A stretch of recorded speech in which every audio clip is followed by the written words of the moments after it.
Bueno, ¿qué tal? Vamos a empezar con el tema de Agustín de Hipona y justamente voy a hablar así muy rápidamente acerca de los orígenes de Aristóteles, perdón, de Agustín.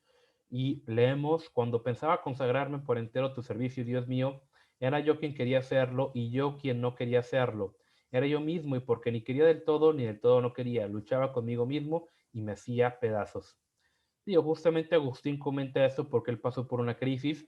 Él quería, en cierto punto, convertirse, quería buscar de Dios, pero también había ciertos problemas, había ciertas dudas, había ciertos elementos por ahí que pues estaban generando conflicto. Justamente como lo expresa ahí Romanos 13, del 13 al 14, donde dice, no en glotonerías y borracheras, no en lujurias y lascivias, no en contiendas y envidia, sino vestidos del Señor Jesucristo y no proveáis para los deseos de la carne. Justamente porque Agustín estaba luchando mucho contra los deseos de la carne. Justamente Agustín tiene dos libros muy buenos, que fue el libro de Confesiones y el libro de La ciudad de Dios. Hablaremos un poquito, este es un libro pesado, La ciudad de Dios es un libro complicado, y justamente Agustín comenta esto porque pues él viene de un padre, bueno, justamente el libro de Confesiones, Agustín dice que su padre pues era pagano, él lo expresa como que era el diablo, y su mamá era una especie de ángel para él, para Agustín. Y justamente Agustín lo mandan a estudiar posteriormente a Cartago, porque ven que Agustín tiene buena dote intelectual, que Agustín tiene buen conocimiento, tiene buenas capacidades, y justamente lo mandan ahí a estudiar. Ahí Agustín le da rienda suelta a sus placeres, a sus deseos, y pues justamente conoce una mujer, la hace su concubina y tuvo un hijo que se llamó Adeodato, ¿ok? Y pues Agustín empieza a estudiar, empieza a prepararse en el arte de la retórica, ¿ok? Se empieza a preparar en el arte de la retórica, pero justamente Agustín llega a un problema porque según él la retórica pues es el arte de decir bien las cosas, bueno, no según él, realmente así era, la retórica es el objetivo o es el arte de decir bien las cosas, pero había un problema porque Agustín, estudiando a Cicerón, se da cuenta de que el problema no es solamente decir bien las cosas, sino el objetivo es buscar o encontrar la verdad. Entonces la parte de estudiar retórica empieza a estudiar o empieza a ver filosofía y esa búsqueda lo llevó a convertirse o a hacer al manicaísmo, que era una religión pues de origen persa que fue fundada por un tipo que se llamó Mani allá por el año 350 más o menos y perdón, justamente este tipo de ideas se parecían mucho a lo que en su momento dijeron los gnósticos, ¿ok? Los gnósticos, recordemos, ellos decían que había dos lados, un lado luminoso y un lado oscuro. El lado bueno, el lado espiritual, por así decirlo, y el lado malo era el lado físico, el lado carnal, el lado terrenal, el lado material. Y justamente los maniqueos no condenaban el uso del sexo, pero sí condenaban la procreación. Y según Mani, esta doctrina pues había sido revelada a varios profetas, como fue Zoroastro, como fue Jesús, y por último el propio Mani. Digo, muy parecido a lo que en su momento fue el budismo. O sea, el budismo decía, no, es que venimos de una perdón, el Islam, en el caso de Mahoma, que decía el Mahoma, no, pues es que yo soy el último de los grandes profetas, entre ellos pues estuvo Jesús, estuvo Moisés, estuvieron otros más, etcétera. Es lo que decía por ahí Mahoma. Pero pues lo cierto es de que era una completa mentira. Y justamente parte de la propaganda que utilizaban, pues era ridicularizar la doctrina de la iglesia, o sea, decir que la escritura, que la Biblia era un libro anticuado, un libro antiguo, un libro que no tenía razón de ser, un libro que no tenía sentido alguno. Y justamente hablaban de esto porque, y repito, no puedes tú juzgar, no puedes tú pretender juzgar con parámetros modernos en su momento lo que fue la Biblia con los escritos de hoy en día. O sea, si tú quieres justificar, tú quieres decir, la Biblia fue escrita o tiene un estilo, pues, anticuado, pues sí, o sea, la Biblia tiene un estilo diferente, principalmente porque es un libro que fue escrito a lo largo de 3000 años por diferentes autores, es un conjunto de libros, ¿ok? Y justamente, digo, es importante entender esto porque esas prácticas o esos deseos, pues, digo, esa manera de atacar la Biblia, pues es lo mismo, ¿ok? Em, vaya, es exactamente lo mismo que hace hoy en día mucha gente, de que ataca la Biblia sin realmente conocer el contexto. Y justamente Agustín creía esto, decía, bueno, la Biblia no tiene las reglas del buen decir, era poco elegante, era algo bárbaro, etcétera. Y además tiene muchas cosas malas, es lo que decía Agustín. Y justamente por eso él decía, no, el maniqueísmo es lo más, lo mejor que tenemos, por así decirlo, ¿ok? Pero pues lo cierto es de que en su momento Agustín empieza a tener también algunas dudas, sobre todo el origen del mal, ¿ok? El origen del mal. Porque en su caso, su mamá, Mónica, le había dicho, le había enseñado que había un solo Dios, justamente Agustín decía, bueno, pues si hay un solo Dios, pues ¿de dónde viene el mal del mundo? ¿De dónde viene el origen del mal? Si Dios es la suprema bondad, no podía haber creado el mal. Y si Dios creó todas las cosas y creó el mal, pues no podría ser tan bueno y sabio como decía su mamá o la iglesia. Y justamente el maniqueísmo le ofrecía, según él, una opción, de que el maniqueísmo decía, no, simplemente el mal existe como una contraposición del bien, el mal es todo lo material y lo bueno es todo lo espiritual, es lo que decían los maniqueos. Y justamente Agustín pues se hizo maniqueo, pero él nunca avanzó, es decir, había varios rangos, entre ellas estaba el rango de oyente y luego estaba el rango de prefecto, o perdón, perfecto. Y justamente cuando él expresaba sus dudas en las reuniones de los maniqueos, se le decía que, pues que se esperara, porque iba a llegar un gran sabio maniqueo, que era un tal Fausto, y que este Fausto le iba a responder todas esas dudas. Cuando llegó, pues Fausto resultó ser alguien, pues con una conciencia muy limitada, y Agustín se desilusionó. Y lo que hizo Agustín pues fue buscar la verdad en otro lado. Y también llegó un punto en el cual se enojó porque los estudiantes cartaginenses no se comportaban tan bien como él hubiera querido. Y por lo tanto Agustín pues decide irse a Roma. ¿Ok? Pero había un problema, que los estudiantes romanos se portaban mejor, pero no le pagaban. Y por eso se fue a Milán, donde estaba vacante una posición como maestro de retórica.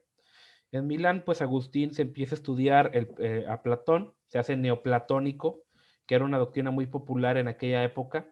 Digo, no vamos a entrar en temas filosóficos acerca de Platón, porque digo, realmente no es el caso, no es la intención aquí. Y esta búsqueda de la verdad, pues le llamó más la atención a este Agustín porque ellos hablaban de un uno inefable del cual prevenían todas las cosas. Y mediante combinaciones de estudio, contemplación mística y al final de cuentas el éxtasis, pues podías llegar a eso. Lo cierto es de que contrastaba el maniqueísmo y el neoplatonicismo y creía que pues había un solo principio en el cual toda realidad, mediante una especie de serie de emanaciones, como una especie de círculos, cuando tú tienes una piedra y salen los circulitos, las ondas, bueno, más o menos así. Esas son las realidades que se aproximan a ese uno inefable, y que son superiores y que se alejan del ser humano porque son seres inferiores.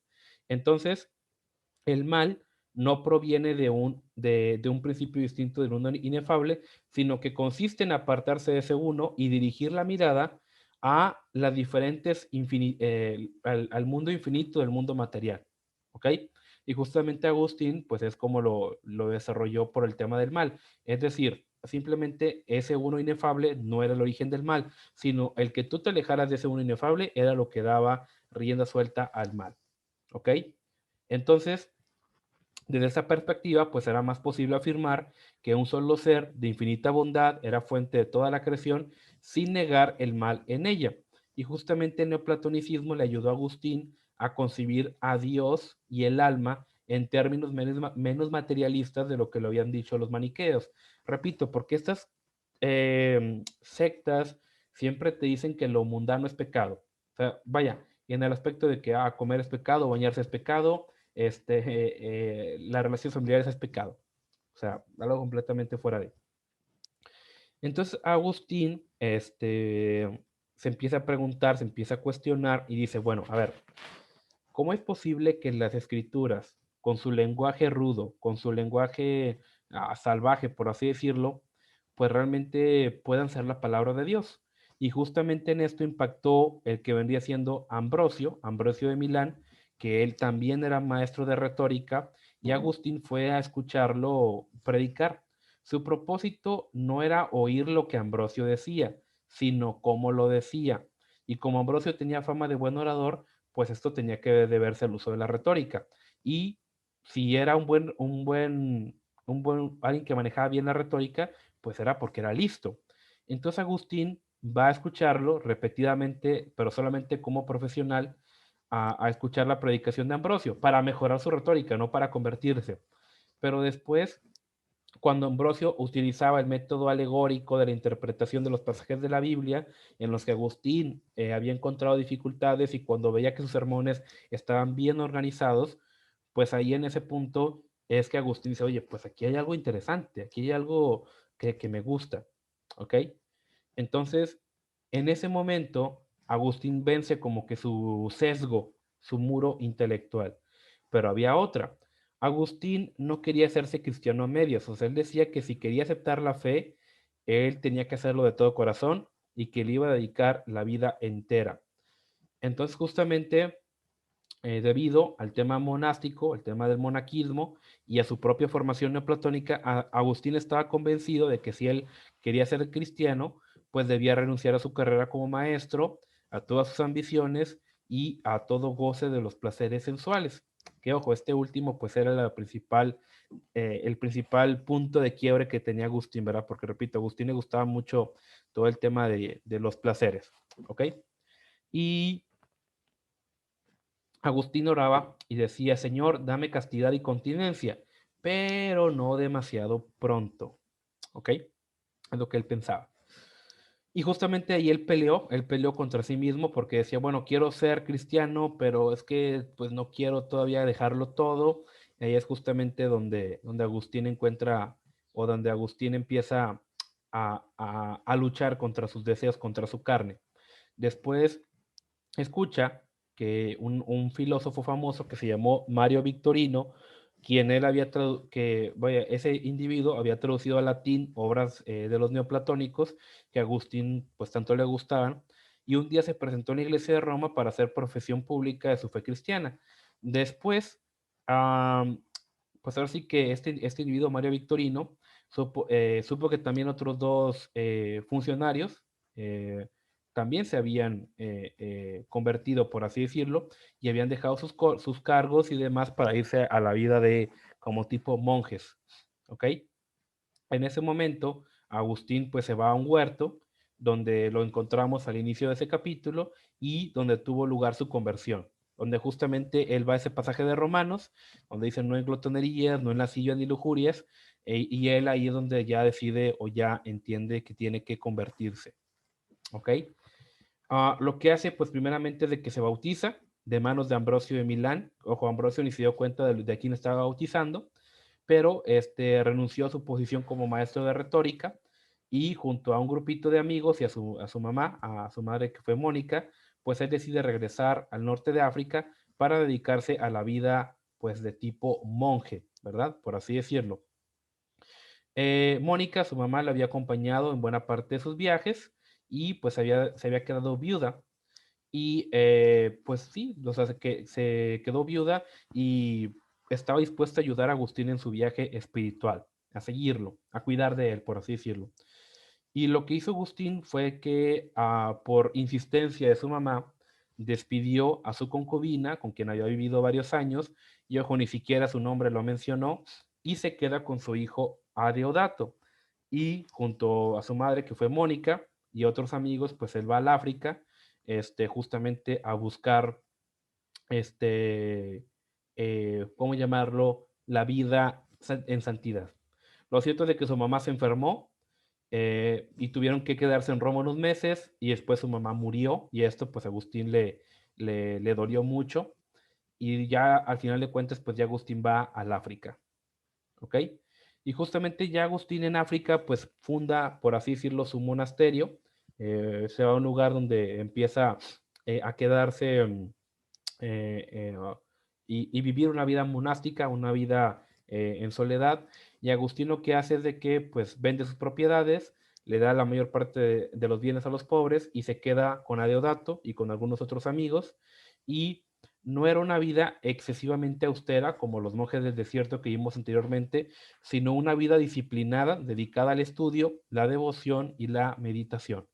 Y ahí Agustín pues empieza a escribir sus primeras obras, empieza a explorar su mensaje o a explorar la vida cristiana, y justamente Agustín pues se nota todavía su neoplatonicismo, justamente, y justamente lo que pasa con Agustín es de que se le reconoció pronto que era un cristiano hábil, que era un maestro, que era un director espiritual, y justamente en una ciudad que se llamó Casiciaco, que era el lugar de retiro, Agustín era feliz. Agustín era feliz ahí en Casiciaco, y pues él no tenía ambición de irse a otro lado. Pero justamente ya por el 391, Agustín va a la ciudad de Hipona para ver un amigo que se quería unir al grupo ahí en Casiciaco, y cuando fue a la iglesia de la ciudad, el obispo, que se llamó Valerio, predicó acerca de cómo Dios enviaba a los pastores para su rebaño, y justamente le pide la oración que hagan a la congregación, que hagan una oración para ver si Dios ha enviado algún ministro, ya que él estaba envejeciendo, y justamente ahí estaba Agustín, y pues en contra de su voluntad lo ordenan, por así decirlo. Y 4 años después, Agustín fue hecho obispo de Hipona juntamente con Valerio.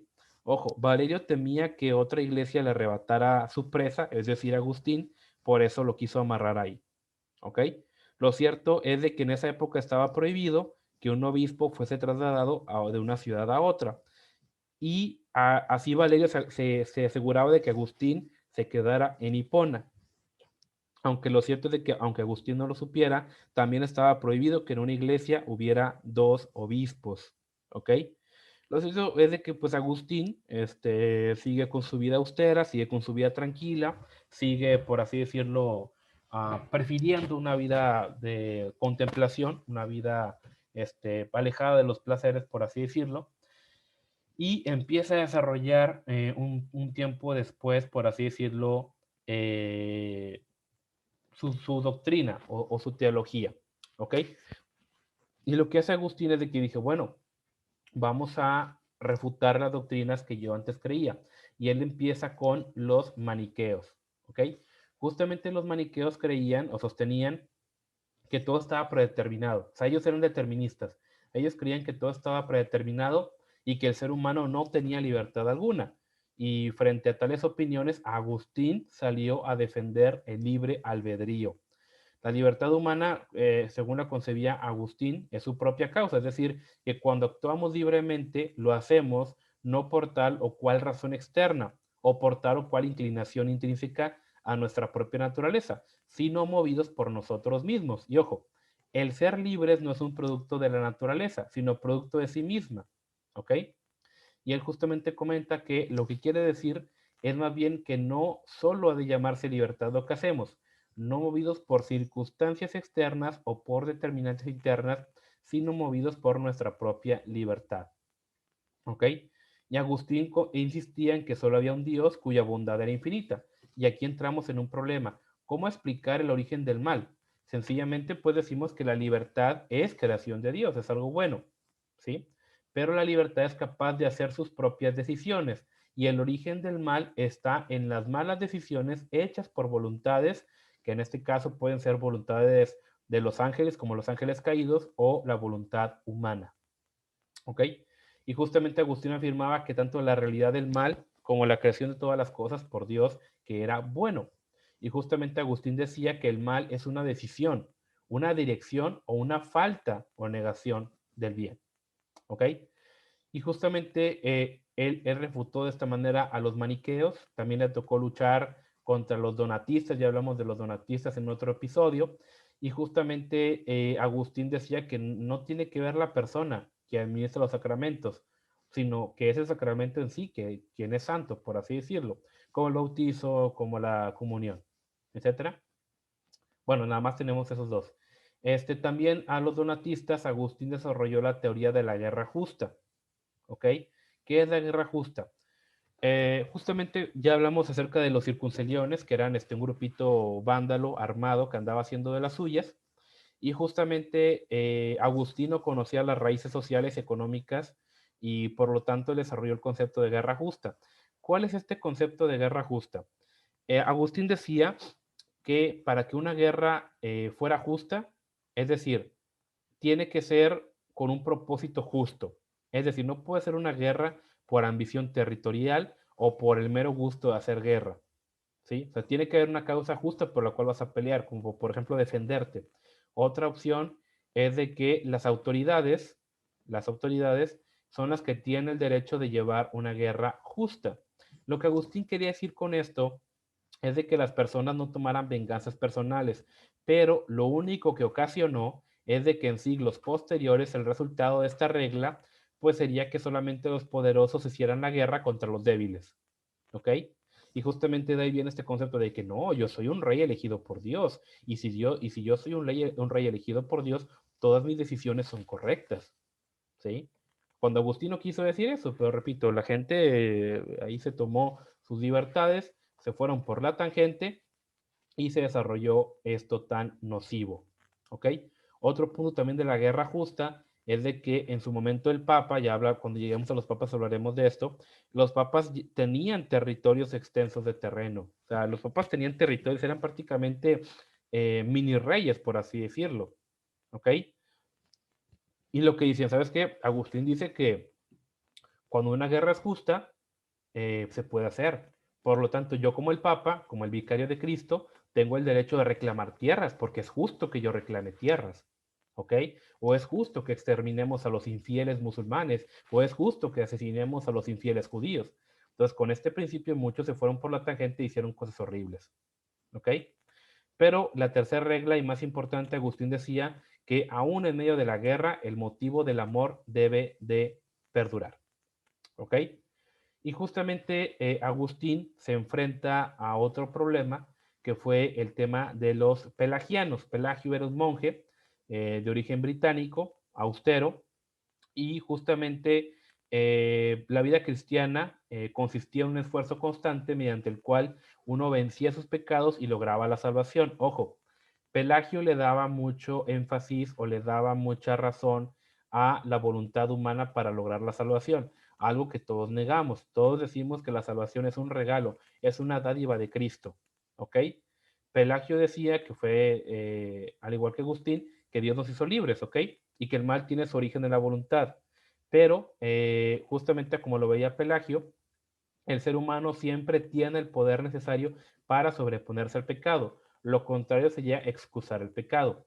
Ojo, aquí no debemos caer en este énfasis de que Pelagio lo que decía era que el ser humano por su propia voluntad podía vencer el pecado. Lo cierto es de que pues esto hacía muy nula la obra de Cristo y la obra del Espíritu Santo, cuando sabemos que solamente es a través del Espíritu Santo, a través de la gracia de Cristo, que nosotros podemos vencer, por así decirlo, las acechanzas del maligno. ¿Ok? Y justamente Pelagio defendía algunos puntos bastante polémicos. Y Pelagio decía que si Adán, aunque Adán no hubiera pecado, él habría muerto. Cuando la Biblia dice completamente lo contrario. Y ojo, también Pelagio decía que el pecado de Adán lo perjudicó solamente a él y no a toda la humanidad, cuando la Biblia dice que por Adán entró el pecado. Y justamente Pelagio decía que los niños recién nacidos se encuentran en el mismo estado que Adán antes de la caída. Sabemos que esto no es cierto, que toda persona ya nace, por así decirlo, con inclinación al mal, pero no se le puede bautizar a un niño porque un niño no tiene conciencia de elegir lo bueno. No está en el estado de Adán, porque Adán estaba, por así decirlo, diseñado o destinado sin el conocimiento del bien y del mal. Ese niño, conforme vaya desarrollándose, ya va a desarrollar el conocimiento del bien y del mal. ¿Ok? Y justamente él decía que la humanidad entera ni murió a través del pecado, la muerte de Adán, ni resucitó a través de la resurrección de Cristo. O sea, es decir, que tú puedes ser salvo por tus propias obras, es lo que decía Pelagio, ¿ok? Y él decía, ojo con esto, que la ley mosaica era tan buena guía para el cielo como el Evangelio. O sea, que seguir la ley era igual que seguir a Cristo. Cuando la Biblia dice que no es cierto, que la ley condena, que la letra mata, ¿ok? Y antes de la venida de Cristo, decía él también, hubo hombres que se mantuvieron sin pecado. Es decir, mira, Cristo vino, Cristo nunca pecó, pero sí, antes de Cristo hubo otros que fueron igual que él, que nunca pecaron. Cuando la Biblia dice que todos hemos pecado, ¿ok?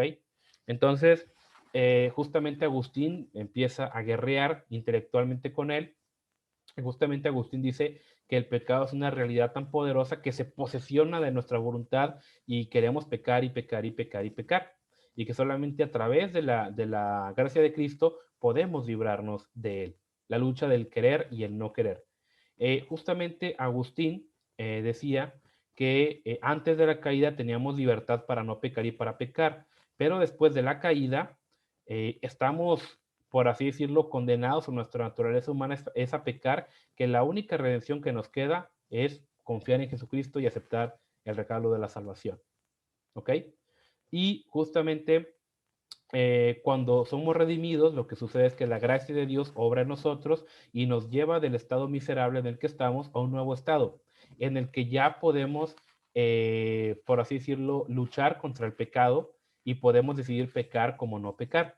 Digo, esto es un tema un tanto polémico, porque como que Agustín decía que cuando te conviertes a Cristo, como que volvieras a ser Adán antes de la caída, y esto tampoco es algo muy cierto, ¿ok? Digo, sí decimos que es el Espíritu Santo quien transforma y quien nos incita a no claudicar, pero no decimos que vayamos a vivir eternamente como Adán o que vayamos a tener el mismo estado que Adán antes de la caída, porque seguimos teniendo conocimiento del bien y del mal. ¿Ok?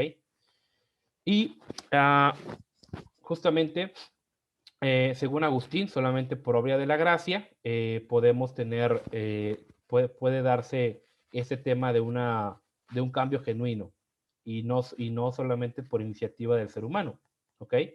Y justamente Pelagio decía que cada uno viene al mundo, les repito, como con la decisión de pecar y no pecar, ¿ok? Y bueno, aquí sí es un punto importante porque él decía que los niños no tienen pecado alguno hasta que ellos mismos individualmente deciden pecar. Y esto es cierto, o sea, Jesús dijo que quien no fuere como un niño no podrá ver el reino de los cielos. Y la Biblia es muy clara que cuando se bautizaba a alguien, tenía que ser una persona que fuera plenamente consciente y plenamente desarrollada. Por lo tanto, un niño, si muere, no se le puede acusar de que no, de que no ha sido bautizado y demás. Ojo, a los niños sí se les debe inculcar el amor y el temor de Dios, para que en su momento, cuando ellos puedan elegir, pues obviamente que hagan su elección de bautizarse. Porque bautizar niños, pues obviamente es como que estarles imponiendo la fe cuando ellos nunca han creído. Jesús dijo, el que creyere y fuere bautizado será salvo. Pero si un niño no cree, ¿cómo lo vas a bautizar? Digo, los calvinistas hoy en día defienden el bautismo de niños. ¿Ok? Y bueno, hay muchos temas más que podemos entrar acerca de esto. Hubo controversia, esto duró varios años y ojo, según la iglesia, justamente eh, condenó a Pelagio y justamente la iglesia en su momento sí ha empezado a adoptar la idea de que los niños sí tienen pecado y que se necesitan bautizar. ¿Ok? Esta parte sí fue más o menos, fue aceptada, es decir, que todos tenemos una naturaleza pecaminosa, pero hubo otras doctrinas que Agustín desarrolló, como el tema de la gracia irresistible, es decir, o el tema de la predestinación, que ojo, esto no fue aceptado por la iglesia, encontraron muy poquitos adeptos a esta idea y no fue hasta la Reforma, allá por el siglo XVI, justamente con Calvino, que pues el doctrina de la gracia y la predestinación fue que tuvo, por así decirlo, énfasis o sentido. ¿Ok? Hasta, por así decirlo, toda la historia del cristianismo, vemos que la corriente de pensamiento más aceptada es lo que hoy en día podríamos considerar como el arminismo, ¿ok? O el arminianismo. Repito, no el arminianismo que en su momento planteó Arminio como tal, pero la idea primigenia fue la que se mantuvo por toda la cristiandad a lo largo de los siglos, ¿ok? Es decir, que sí, que efectivamente Dios ya sabe quién será salvo, que Dios ya sabe quién obtendrá la salvación, pero Dios nos ha dado libre albedrío para elegir si la aceptamos o no la aceptamos. Repito, eso también como solución al problema del mal ha sido frecuentemente utilizado. ¿Ok? Pero digo, nuestro objetivo no es discutir en este momento las doctrinas de la gracia o la gracia irresistible, como lo decía, porque, ojo, Agustín sí defendía el libre albedrío, ¿eh? Más bien, eso de la gracia irresistible y la predestinación fueron ideas que le vinieron, él no lo defendió completamente como tal, sino que en su momento lo planteó como una posibilidad, pero Agustín hasta el final de sus días él siempre defendió el libre albedrío, ¿ok? Es decir, él decía, bueno, yo quiero pecar y solamente quiero pecar, pero si yo me arrepiento y le pido a Dios que me cambie, y si yo me arrepiento y acepto la salvación, acepto a Cristo, creo en Él, bueno, su gracia es la que me va a cambiar. O sea, la gracia irresistible no la veía como la salvación, sino como el cambio. Como por ejemplo Agustín decía, bueno, yo me quiero convertir, acepto a Cristo, creo en Él, y es la gracia del Espíritu Santo quien me limpia, quien me ayuda a seguir en el camino cristiano. ¿Ok? Eso es lo que planteaba Agustín, no a nivel o no del grado al que lo planteó en su momento Calvino. ¿Ok? Es justamente lo que me gustaría resaltar. Y justamente Agustín entendía esto porque la voluntad humana era más compleja de lo que pretendía Pelagio. Y es cierto, realmente hoy en día muchas de las personas que son calvinistas por su experiencia propia. ¿Sí? Más que nada la experiencia. Si tú te pasas a un calvinista, muy probablemente sea calvinista por su experiencia personal, más que por otra cosa. ¿Ok? Digo, eso está bien. Y realmente el tema de la salvación o de la gracia es un tema que me parece interesante platicarlo, pero no es un tema que me parezca como que motivo de hacer contienda. Yo creo que hay enemigos ahorita que tiene la iglesia mucho más grandes y más poderosos, y realmente esto no es, vaya, son puntos de vista opuestos, el tema de la gracia. No creo yo que valga la pena enfrascarnos mucho en esto cuando tenemos la teología queer o los judaizantes, que desde mi punto de vista son mucho más peligrosos que ese tipo de cosas. ¿Ok? Y repito, pues sí, fue Martín Lutero también uno de los que rescató esta idea y fue justamente por su experiencia personal. A este estudio se le conoce como soteriología. ¿Ok? Y repito, una obra que yo les recomiendo mucho que lean es pues justamente La Ciudad de Dios de Agustín. Agustín y ¿cuál era la otra? Ciudad de Dios y Confesiones. ¿Ok? Confesiones. Porque también Agustín habla mucho acerca de su conversión personal, cómo cómo estuvo, cómo fue vaya, cómo fue su conversión y cuáles eran sus puntos de vista. Y de hecho, me gustaría hacer un pequeño comentario acerca del libro justamente de la Ciudad de Dios. Y el libro de la Ciudad de Dios trata de enlazar o trata de entender un suceso histórico que pasó allá en la caída de Roma del año 410. Ya hablé un poquito acerca de la caída de Roma, de Alarico y Estilco y demás. Y justamente cuando Roma cae, mucha gente dice, no, fue culpa de los cristianos. Como Roma se había convertido, entre comillas, al cristianismo, había abandonado los viejos dioses que la habían hecho grande. Ante esas acusaciones, Agustín hace una verdadera enciclopedia histórica y dice que hay dos ciudades. Una fue fundada sobre un amor. La ciudad de Dios está fundada sobre el amor a Dios. La ciudad terrena está fundada sobre el amor a sí misma. ¿Ok? Y estas dos ciudades aparentemente están mezcladas, pero se contraponen, por así decirlo. Y Agustín dice que aunque haya imperios y aunque haya reinos, a final de cuentas la única que va a quedar va a ser justamente la ciudad de Dios. Y la ciudad terrena solamente es una expresión que es pasajera. ¿Ok?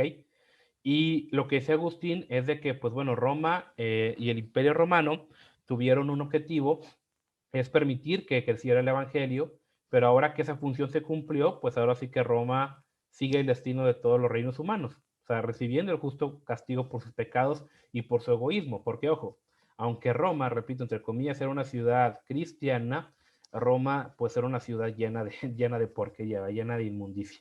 O sea, Roma era una ciudad completamente entregada a los placeres, a los deseos, al pecado, y pues la verdad, esto, a final de cuentas, fue lo que le trajo la ruina, ¿ok? A Roma en su momento. Y repito, esto no cambió, porque cuando Martín Lutero va a Roma, él dice, si el infierno estuviera sobre la tierra, estaría posado sobre Roma. O sea, incluso hoy en día tú puedes ir a Roma y te digo porque he conocido unos, no muchos, he conocido poquita gente que tiene la experiencia, este, y en ese momento, pues sí te dicen que en Roma, pues la gente sabe, en Roma la gente sabe al cura que le gustan los niños, al obispo que tiene amantes, a quienes tienen hijos bastardos y demás. O sea, todavía sigue pasando ese tipo de cosas, ¿ok? Entonces, justamente es importante platicar también de otro punto importante que es acerca de la ciudad de Dios, es de que este concepto se ha trastornado y muchos han dicho, no, es que la ciudad de Dios debe ser una sociedad o debe ser una ciudad controlada por la iglesia, controlada por un credo, controlada por un elemento religioso, y no hay nada más lejano de esto. Agustín decía, la ciudad de Dios son los creyentes. Así como la iglesia es el cuerpo de Cristo, la iglesia es ese cuerpo invisible, ¿sí? Y una es la iglesia visible, la iglesia de las congregaciones, la iglesia de los templos, por así decirlo. ¿Ok? Y en ese momento, es importante también recalcar que muchos usaron esto, pues para, repito, para justificar la preeminencia o para justificar el poder de la iglesia sobre otros. Y también me gustaría comentar que Agustín hace un comentario. Él dice que, bueno, hay quienes han sacado mucho de contexto este comentario y él dice en una ocasión de que si no fuera por la Iglesia Católica, yo no sería cristiano. Repito, en este punto cuando hablamos de Iglesia Católica hablamos de Iglesia Universal o cristianismo universal. Pero lo cierto es de que esto fue sacado de contexto. O sea, Agustín representa o habla en una obra como si dos paganos estuvieran conversando y él dice, si no tuviéramos la escritura, si no tuviéramos la Biblia, si no tuviéramos esto, la iglesia sería el medio mediante el cual yo creería en Dios o creería en el cristianismo. ¿Ok? Así que para que no les vengan con cuentos. ¿Ok? Y justamente les comento que Agustín fue el último de los gigantes de esta edad. Ya hablamos de Ambrosio, hablamos de Jerónimo, de Crisóstomo y de muchos otros. Y aquí termina justamente una era. Aquí termina una era y el Imperio Romano deja de ser el protagonista. El Imperio Romano deja de ser la principal potencia, se empieza a desintegrar. Y de hecho muchos dicen que Agustín fue como el canto del cisne en una edad que moría. La edad de Agustín y la edad del cristianismo primitivo, que ya tenía tiempo que estaba llegando a su fin, ya con Agustín fue como que el último clavo en el ataúd y fue el inicio de una nueva era, la Edad Media. Lo cierto es de que durante esta era ningún teólogo fue más citado que Agustín y a la postre se convirtió en uno de los grandes doctores de la Iglesia Católica. ¿Ok? Y repito, también Agustín fue el autor favorito de muchos de los grandes reformadores del siglo XVI y de entre todos estos gigantes, hay quien ha dicho que no hubo ninguno tan noble como Agustín, que llevó a cabo su obra en una pequeña ciudad, con un impacto que hasta hoy en día se hace sentir en todo el cristianismo occidental, tanto católico como protestante. Entonces, a Agustín sí le debemos mucho en esa cuestión de que aclaró muchos puntos, defendió la fe, el tema del libre albedrío es muy importante también. También Agustín hace algunos comentarios acerca de los evangelios, acerca de la concordancia de los evangelios, que también creo que vale la pena leer. Y pues bueno, hasta aquí vamos a terminar esta parte. Aquí termina la parte de Agustín, termina una era y empieza otra, una era pues que se levanta de las cenizas del Imperio Romano, que ya las iremos en su momento platicando. Bueno, entonces aquí dejamos esta parte. Mi deseo de que Dios los bendiga. Hay que seguir trabajando, hay que seguir estudiando, preparándonos y ya vamos a entrar de lleno a la Edad Media, que no fue tan mala como dicen algunos, sí fue mala, pero algunos sí se le exageran en pintarla de mala, ¿ok?